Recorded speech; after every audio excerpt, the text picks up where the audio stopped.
Shalom jemaat worship, jemaat-jemaat Tuhan yang dikasihinya. Selamat pagi, semoga hari ini saudara-saudara sekalian diberikan kesegaran, kesehatan, dan juga nafas hidup yang membangkitkan setiap semangat ya. Mari sebelum kita memulai our worship morning devotion, kita berdoa terlebih dahulu ya. Kita persiapkan hati kita.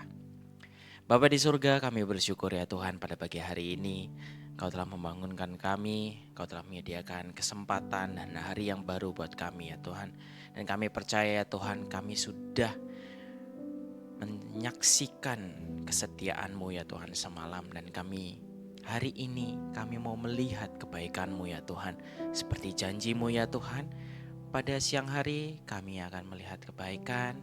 Dan pada lelap kami pada malam kami akan melihat kesetiaan-Mu.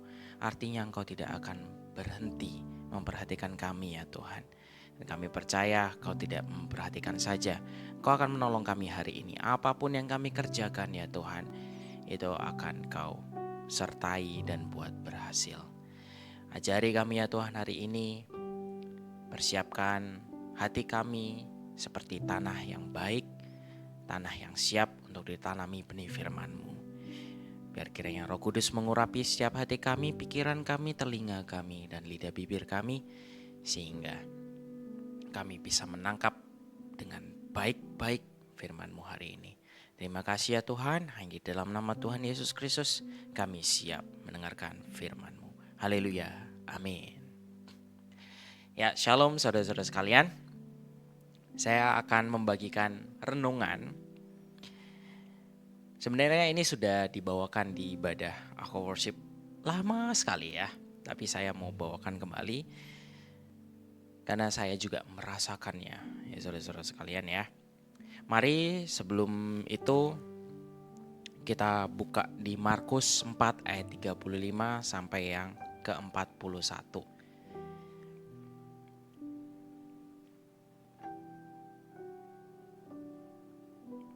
Markus 4 ayat yang ke-35 sampai yang ke-41.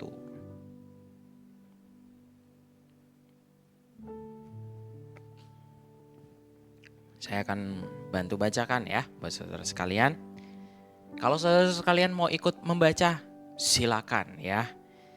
Karena saudara akan mendengar firman yang keluar dari mulut saudara. Oke, dengan judul perikop angin ribut diredakan. Ayat yang ke-35, pada hari itu, waktu hari sudah petang, Yesus berkata kepada mereka, marilah kita bertolak ke seberang. Mereka meninggalkan orang banyak itu lalu bertolak dan membawa Yesus beserta dengan mereka dalam perahu di mana Yesus telah duduk dan perahu-perahu lain juga menyertai dia. Jadi perahunya gak cuma satu ya saudara-saudara sekalian, ada perahu-perahu yang lain. Lalu mengamuklah taufan yang sangat dahsyat dan ombak menyembur masuk ke dalam perahu sehingga perahu itu mulai penuh dengan air. Pada waktu itu Yesus sedang tidur di buritan di sebuah tilam. Maka murid-muridnya membangunkan dia dan berkata kepadanya, Guru, engkau tidak peduli kalau kita binasa? Ia pun bangun. Ini Yesus ya. Yesus pun bangun, menghardik angin itu dan berkata kepada danau itu, diam, tenanglah. Lalu angin itu reda dan danau itu menjadi teduh sekali. Lalu ia berkata kepada mereka, mengapa kamu begitu takut? Mengapa kamu tidak percaya? Mereka menjadi sangat takut dan berkata seorang kepada yang lain, siapa gerangan orang ini? Sehingga angin dan danau pun taat kepadanya. Amin. Saudara-saudara sekalian, saya percaya bahwa sehari-harinya kita tidak akan lepas dari masalah. Bahkan terkadang pikiran kita membuat masalah itu lebih besar. Masalah itu menjadi badai, masalah itu menjadi taufan. Ketika kita fokus terhadap masalahnya. So saudara-saudara, di sini hari ini kita mau fokus terhadap Tuhannya. Sang pencipta semesta, sang pengatur sistem tata surya ini, saudara sekalian. Di cerita ini dikisahkan bahwa murid-murid Yesus, ya, mereka menyeberang ke laut dan mereka dihadapkan dengan angin taufan yang begitu dahsyatnya. Angin taufan itu jarang terjadi di danau, loh saudara-saudara sekalian. Kalau di laut masih wajar ya, tapi kalau di taufan, di Danau Galilea itu danau yang enggak luas juga. Ya luas sih luas ya saudara-saudara. Tapi dari seberang ke seberang itu kita bisa melihat pulaunya gitu. Jadi enggak perairan yang bebas banget gitu. Tapi kalau angin lewat, angin kencang muncul ya itu wajar. Tapi ini sampai dikatakan taufan, bahkan murid-murid Tuhan Yesus yang mereka nelayan loh. Mereka itu sampai ketakutan, sampai kaget kok bisa tiba-tiba ada taufan. Bahkan mereka takut bahwa mereka itu binasa. Berarti ini kan taufan yang tidak biasa, yang bahkan mungkin mereka tidak pernah mengalaminya. Apakah saudara juga pernah mengalami masalah tiba-tiba boom bertubi-tubi? Saudara-saudara sekalian belum pernah mengalaminya. Dan saudara-saudara sekalian bingung cari jalan keluarnya bagaimana. Tapi kita mau belajar saudara-saudara sekalian dari kisah Yunus dan kisah murid. Saya percaya bahwa saudara sekalian sudah tahu cerita tentang Yunus. Di sini ada dua perbedaan.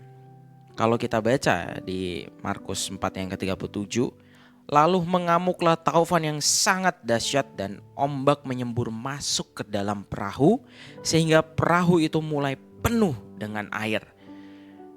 Mulai penuh berarti airnya itu memenuhi, gak cuma semata kaki, tapi mulai penuh sampai seisi perahu itu mungkin keisi. Namanya ombak ya saudara-saudara sekalian ya, taufan gitu. Sekali air, gelombang air masuk itu bukan cuma 1 gayung, 2 gayung, 3 gayung ya. Mungkin bisa sampai 3 atau 5 ember itu langsung masuk dalam sekali gelombang gitu. Gimana kalau gelombang yang lain masuk sekalian? Di sini ada dua perbedaan. Ketika Yunus, ketika dia mengalami badai, itu karena apa? 1, karena dia kabur dari Tuhan. Ketika kapalnya dihantam dengan badai yang sedemikian rupa ketika dia perjalanan ke Niniwe, itu kan karena ketidaktaatan. Sedangkan murid-murid Yesus ini karena dia taat gitu ya. Taatnya apa? Marilah kita bertolak ke seberang. Murid-muridnya mengikuti ya. Kalau Yunus kabur dari Tuhan, kalau murid-murid berjalan bersama-sama Tuhan, tapi sama-sama diterpa badai. So di sini saudara-saudara sekalian, bahwa masalah datang di kehidupan saudara itu tidak pandang bulu. Tidak milih-milih tuh. Wah, siapa yang takut sama Tuhan ya? Hajar gitu. Siapa yang gak takut sama Tuhan? Udah santai aja, biarin aja gitu ya. Tapi enggak, tetap semuanya kena. Semua manusia ciptaan Tuhan menghadapi yang namanya masalah. Mereka sama-sama mengalami badai kehidupan, badai masalah. Tapi kita kembali lagi perbedaan dengan Yunus dan murid-murid Yesus. Yunus bukanlah seorang nelayan. Jadi wajar kalau misalnya dia takut dengan badai. Tapi murid-murid Yesus ini nelayan yang biasa tinggal di pinggiran Danau Galilea. Sehari-harinya bermain dengan air, melihat pemandangan Danau Galilea. Mereka nelayan. Tiba-tiba badai datang. Mereka takut. Sama-sama takut. Ya. Jadi takut itu wajar enggak? Wajar. Tapi apa yang membedakan di sini ya saudara-saudara sekalian?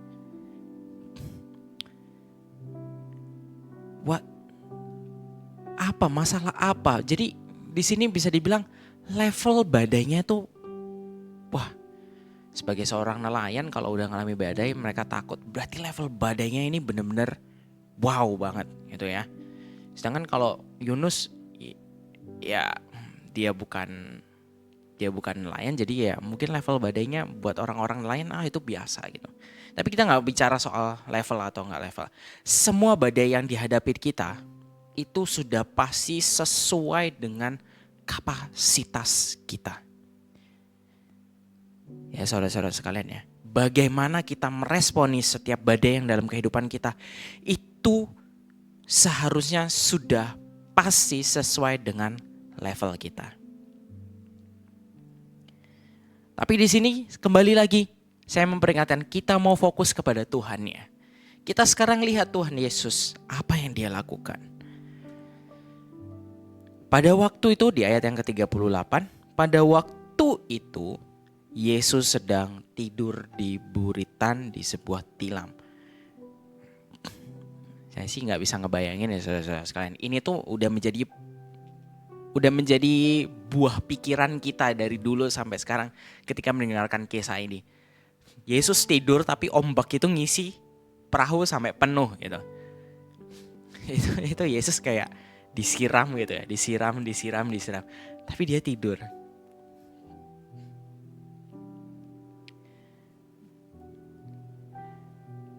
Maka murid-muridnya membangunkan dia dan berkata kepadanya, "Guru, engkau tidak peduli kalau kita binasa." Gitu. Di sini kan namanya badai ya, badai taufan gitu. Udah pasti angin kencang ya saudara-saudara sekalian, gelombang, biur. Petir juga pasti berbunyi ya, duar. Tapi Yesus tuh bisa tidur. Yesus tidur ya dengan, lihat 37 itu kan tentang taufan ya, dengan gelombang, air sampai penuh. Tapi di ayat yang ke-38, pada waktu itu Yesus sedang tidur. Jadi sekalipun ada bunyi-bunyi seperti itu, sekalipun ada kekacauan seperti itu, Yesus tetap tidur. Tapi yang menarik adalah ketika Yesus mendengar murid-muridnya berkata, "Guru, engkau tidak peduli kalau kita binasa." Di ayat 39, ia pun bangun dan langsung menghardik. Saudara sekalian, kalau kita fokus sama Tuhan, apapun yang kita hadapi, masalah apapun yang terjadi dalam kehidupan kita, kekacauan apapun dalam keluarga kita, dalam pekerjaan kita, dalam masa depan kita, dalam studi kita, dalam kita berrelasi dengan satu dengan yang lainnya, kalau ada masalah, sebut nama Yesus. Tuhan, kenapa masalah ini ada? Tuhan, tidakkah kau ingat akan aku? Aku khawatir Tuhan, aku takut Tuhan. Takut gak apa-apa, khawatir gak apa-apa. Itu wajar. Tapi kita sebagai anak Tuhan, gak wajar kalau kita lupa Tuhan. Kita sebagai anak-anak Tuhan harus tetap ingat siapa penjamin hidup kita, siapa juru selamat kita. Apakah kita benar-benar mengakui bahwa Tuhan itu adalah juru selamat kita? Apakah kita mengakui bahwa Tuhan Yesus itu adalah penolong kita yang sejati? Panggil nama Yesus. Dan saat itu Yesus pasti bangun. Kenapa saudara-saudara sekalian? Kita ingat bahwa segala sesuatunya diciptakan sama Tuhan. Kalau saudara baca Alkitab, ya, semua ciptaannya itu menceritakan kemuliaan Tuhan. Artinya apa? Mereka semua, saya sebut mereka ya, bukan itu semua. Mereka semua, langit, awan, batu, laut, gunung, semua ciptaannya Tuhan, bahkan binatang-binatang sekalipun, pohon, tanaman, segala sesuatunya lah, bahkan petir sekalipun, saudara-saudara sekalian. Mereka yang tidak punya nyawa benda-benda mati itu, kecuali binatang ya saudara-saudara sekalian. Mereka itu bisa mendengar loh suara Tuhan. Mereka itu bisa mendengar suara penciptanya. Sekalipun mereka diciptakan pada mulanya. Enggak, pada mulanya sih. Pada hari pertama ya saudara-saudara sekalian ya. Nggak tahu lah penciptaan Tuhan itu kapan. Pokoknya udah ancient times lah. Udah zaman purbakala ya diciptakan. Ketika zamannya Yesus, ombak dan taufan itu ketika Yesus bilang, diam, tenanglah. Pakai tanda seru saudara-saudara sekalian. Si ombak langsung, itu suara penciptaku. Petir juga, wah itu suara penciptaku. Taufan juga, itu suara penciptaku. Bahkan masalah yang saudara hadapi, ketika saudara teriak terhadap Yesus, masalah akan bilang, weh, Tuhan penciptaku berbicara.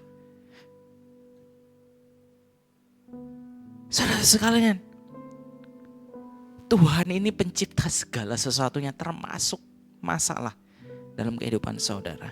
Yang saudara anggap badai, yang saudara anggap kekacauan, yang saudara anggap angin topan, yang saudara anggap erupsi gunung meletus gitu ya. Bahkan segala personifikasi saudara-saudara sekalian, itu semua tetap dalam ciptaan Tuhan. Segala sesuatunya. Jadi nama Yesus itu berkuasa, nama pencipta kita itu berkuasa. Apalagi suaranya, saudara-saudara sekalian. Jadi saudara-saudara sekalian, bagaimana kata diam, tenanglah, ini suara Tuhan yang penuh kuasa. Bayangkan kalau diam dan tenanglah itu tidak berkata kepada cuma apa yang di depan kita, badai apapun. Kalau misalnya badai apapun itu tunduk, seharusnya ketika Tuhan bilang ke kita, diam, tenanglah, maka kita juga seharusnya tunduk terhadap suaranya. Kita harus ingat, kita harus kenali suara Tuhan. Jangan sampai kita cuma ingat ketakutan kita, ingat cuma kekhawatiran kita, cuma ingat sama intimidasi si jahat. Kata diam tenanglah ini juga kata yang dipakai gak cuma waktu menenangkan badai, tapi juga saat mengusir roh jahat. Yesus juga rebuke.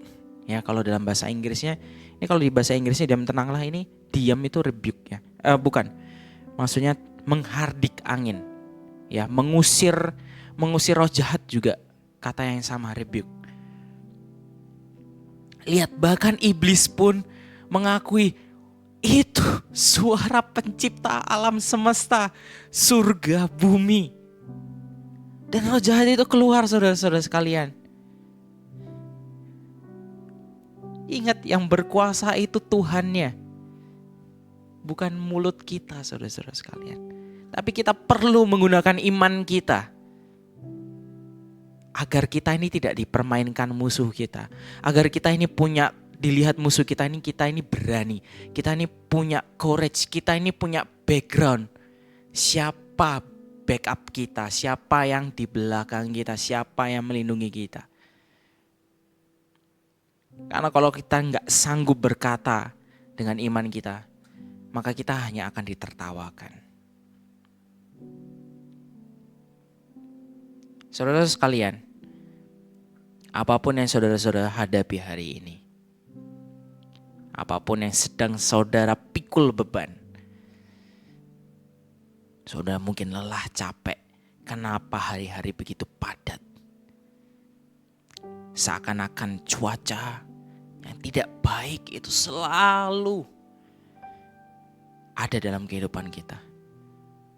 Bahkan rasanya tuh seperti musim bencana.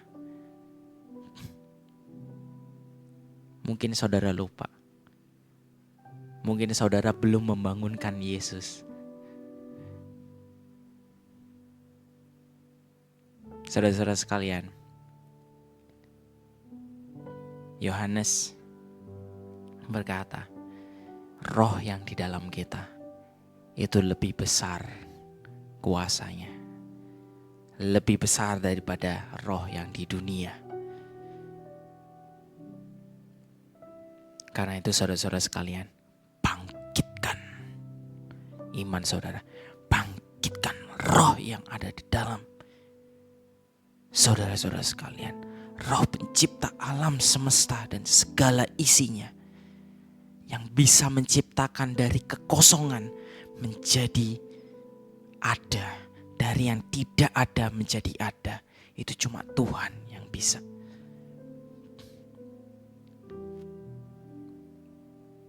Dan ketika saudara-saudara melihat keajaiban Tuhan, maka saudara-saudara harus menjadi orang yang tetap takut, tapi takut sama Tuhan. Orang yang menghormati Tuhan, orang yang respect sama Tuhan. Orang-orang yang return the favor kepada Tuhan. Dengan kesadaran diri, Dia sudah memberikan kita banyak hal. Karena itu saudara-saudara sekalian, mari layani Tuhan. Mari muliakan Tuhan. Mari tetap setia berdoa kepada Tuhan. Naikkan nyanyian mazmur. Kalau suaranya gak bagus, ucapkan saja saudara-saudara sekalian.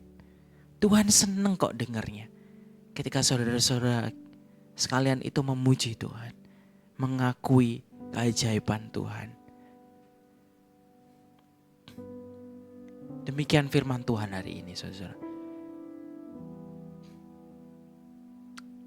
Mari kita siapkan hati kita. Kita berdoa bersama-sama lagi ya. Kita mau sepakat.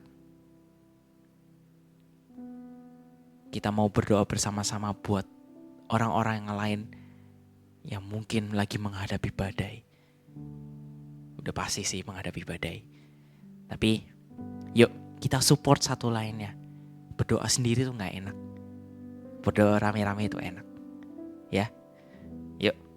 Mari saudara-saudara sekalian. Kita berdoa. Bapa, kami bersyukur ya Tuhan buat hari ini. Buat firman-Mu hari ini. Menyadarkan kami, mengingatkan kami. Betapa besarnya. Betapa berkuasanya nama-Mu ya Tuhan. Angin badai. Ombak gelombang. Petir bahkan sekalipun ya Tuhan. Mereka masih mengenal suara penciptanya. Demikian juga setiap masalah yang kami hadapi ya Tuhan. Itu bukanlah masalah yang baru. Semua masalah yang kami hadapi masih mengenal suara.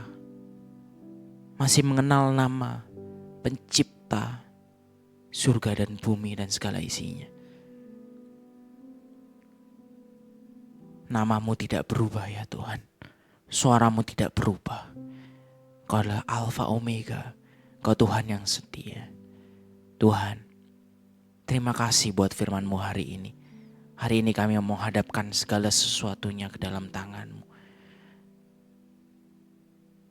Kami mau berdoa bersama-sama, kami mau bersepakat ya Tuhan.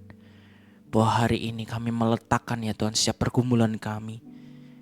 Pergumulan ekonomi kami, terobosan dalam pekerjaan kami, dalam studi kami ya Tuhan, kesehatan kami, apapun itu ya Tuhan, sakit di kepala, sakit di dada, sakit di perut, sakit di dalam pencernaan sekalipun ya Tuhan, dalam organ-organ ginjal, hati, maupun apapun itu ya Tuhan, di tenggorokan, kaki, otot, bahkan stroke sekalipun ya Tuhan. Kami mau hadapkan di hadapan-Mu ya Tuhan. Kamu bilang, Yesus, Yesus. Tidakkah Engkau peduli terhadap kami? Kami akan binasa. Tuhan, kami gak berdaya tanpa Engkau ya Tuhan. Kami perlu Engkau ya Tuhan. Mari ya Tuhan, bangun. Dan Engkau hadir dalam kehidupan kami ya Tuhan. Sebab kehadiran-Mu lah ya membuat kami damai sejahtera ya Tuhan. Membuat kami diam dan tenang. Dan percaya bahwa Engkau yang menjamin kehidupan kami ya Tuhan. Tuhan, berkati juga ya Tuhan keluarga kami. Kami yang menghadapi badai, goncangan terhadap relationship satu dengan yang lainnya ya Tuhan. Terhadap sesama saudara, keluarga jauh, kerabat, bahkan pasangan suami istri ya Tuhan. Mari ya Tuhan, Engkau hadir ya Tuhan. Kau curahkan damai sejahtera dan kemurahan-Mu ya Tuhan. Pulihkan kami ya Tuhan. Pulihkan kami ya Tuhan. Kami percaya ya Tuhan, bahwa apa yang tidak pernah kami pikirkan, yang tidak pernah muncul di dalam hati kami, Engkau akan menyediakan semuanya itu ya Tuhan.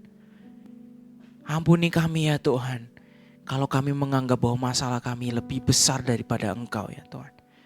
Ingatkan kami ya Tuhan, bahwa Engkau adalah Tuhan yang lebih berkuasa, Engkau lebih besar, Engkau lebih dahsyat, Engkau lebih mampu, bahkan Engkau terlalu mampu ya Tuhan. Terima kasih ya Tuhan.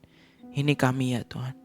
Kami juga mau menyerahkan ya Tuhan setiap doa-doa mungkin yang tidak bisa keluar melalui mulut kami, yang bahkan tidak terpikirkan ya Tuhan.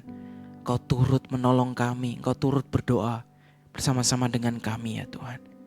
Dan Engkau yang akan cover semuanya ya Tuhan. Di dalam nama Tuhan Yesus. Engkau yang lebih mengenal kami ya Tuhan. Engkau yang lebih mengenal kami. Engkau yang lebih mengenal kami. Engkau yang lebih mengenal kami ya Tuhan. Terima kasih ya Tuhan. Kami serahkan juga ya Tuhan buat setiap pelayanan hari ini. Pelayanan gereja ya Tuhan. Garasel, tebus murah, pengobatan gratis ya Tuhan. Dan juga pelayanan Ibu Bapak Gembala kami ya Tuhan. Perayaan hari ulang tahun, Aku Worship hari Minggu sore ya Tuhan. Bahkan segala sesuatunya persiapan ya Tuhan. Kami mau serahkan semuanya ke dalam tangan-Mu ya Tuhan. Kami lemah, kami banyak kekurangan ya Tuhan. Tapi ketika kami disertai Tuhan, kami tahu bahwa akan ada kedahsyatan, bahwa akan ada kekuatan ketika kami menanti-nantikan Engkau. Dan akan ada keajaiban yang membuat kami takjub terhadap cara-cara-Mu ya Tuhan. Terima kasih ya Tuhan. Ini kami mau serahkan semuanya ke dalam tangan-Mu. Hanya di dalam nama Tuhan Yesus Kristus kami berdoa dan mengucap syukur. Haleluya. Amin. Terima kasih saudara-saudara sekalian. Puji Tuhan, Our Worship Morning Devotion kali ini sudah selesai. Dan biar kiranya kita terus tetap berjalan dalam hati yang percaya, dalam sikap yang percaya sebagai anak-anak Tuhan. Maka saudara-saudara sekalian, semua celaka akan terluput dalam kehidupan kita. Dan tidak ada musuh pun yang dibiarkan Tuhan untuk mempermainkan kita. Kita anak-anak Tuhan dan saudara-saudara sekalian akan disebut sebagai yang berbahagia. Terima kasih. Tuhan Yesus memberkati.